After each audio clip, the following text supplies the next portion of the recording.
Okay, so today we will discuss about the BCH code. We will start a new chapter with BCH code.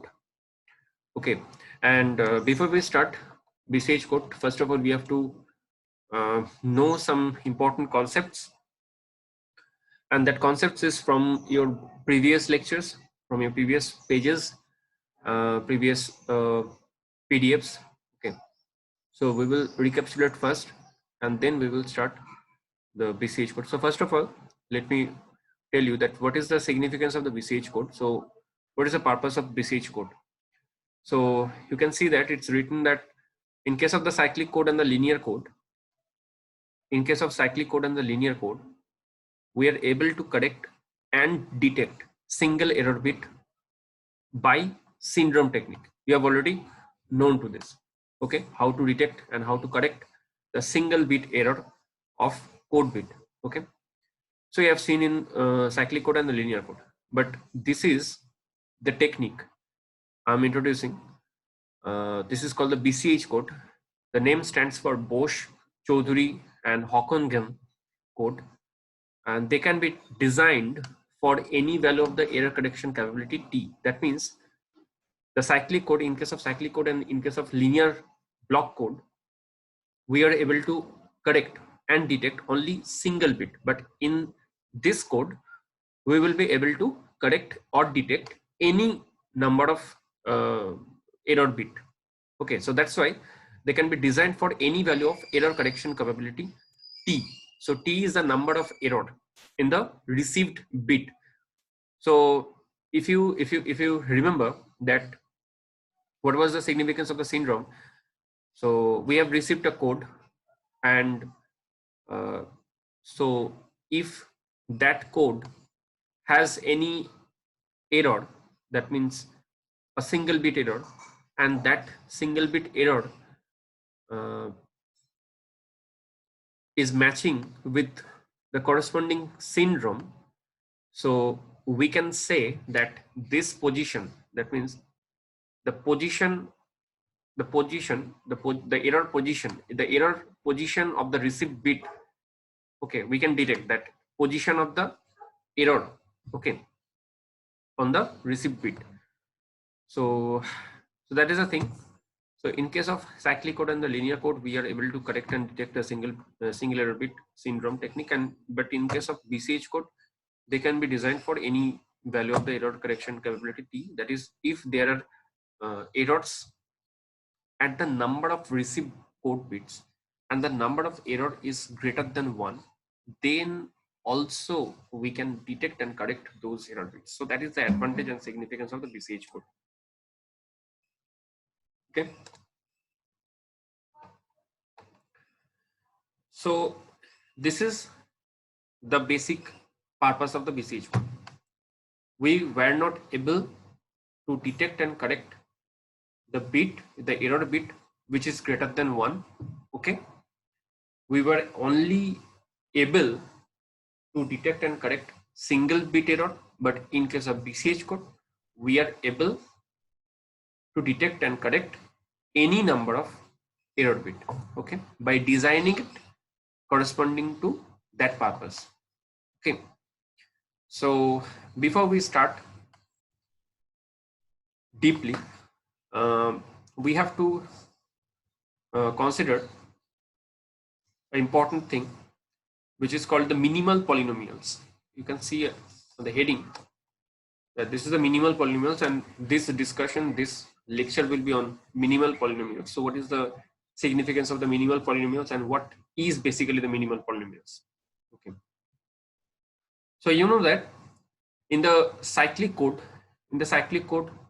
whether it is a systematic or non-systematic cyclic code, we were representing the message in terms of polynomials and also the generator matrix in terms of polynomials. So it was the polynomial equation in terms of x.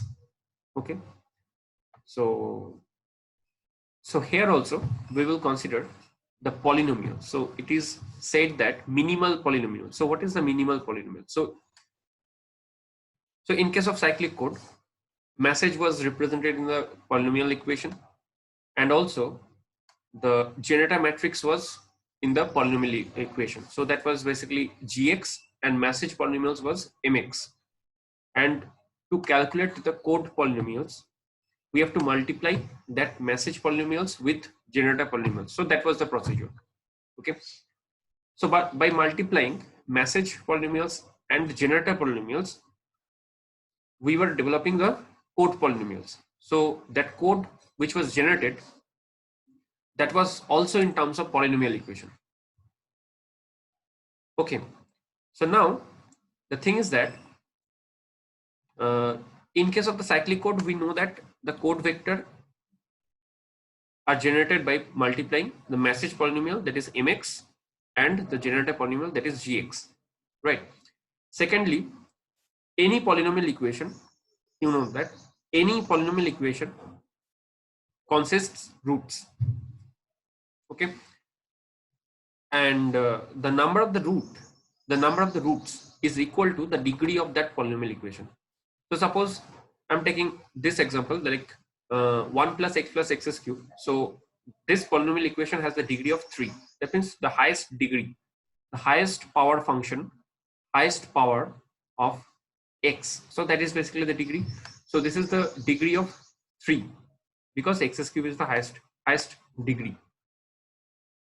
So degree equals to 3, and x cube means this polynomial equation has 3 roots. So the number of roots of this equation equals to also 3. So degree equals to 3 and roots is 3, right? So Gx, that means we are considering, when we are considering the generator polynomials in case of cyclic code, so that generator polynomials also has roots.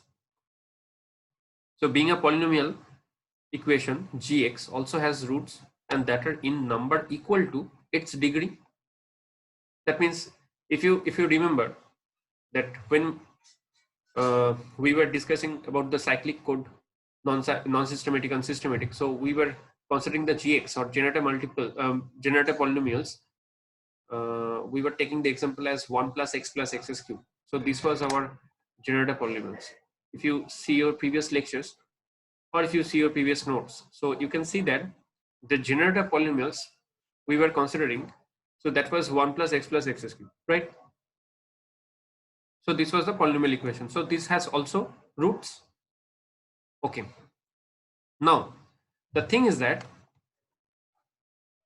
so up to this we have known that for the cyclic code, the message polynomials, generator polynomials, and multiplication of this both will generate your code polynomials, right? And as these 3 polynomial equations, these are the polynomial equation, so this will consist roots. Now we will discuss about the significance of the roots, how we can use these roots. Okay, so before we discuss the roots, the significance of the roots of this polynomial equation, so we have to consider these 2 important concepts. We have to actually recapitulate these 2 important concepts. This is syndrome of the cyclic code and the Galois field. Okay,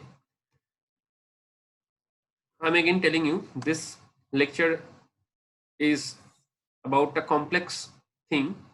This is I think difficult in I think difficult to express in this form, but I'm trying. So if you have any kind of doubts, if you're facing any kind of doubts, please contact me. So minimal polynomial, so this is the important part of the BCH code. Okay, and we will see what is the significance of the minimal polynomial. So to understand minimal polynomials, we have to consider 2 important topics or 2 important concepts of syndrome of cyclic code first of all, and then Galois field, because we are dealing with the Galois field. So you please go to the previous lecture of the Galois field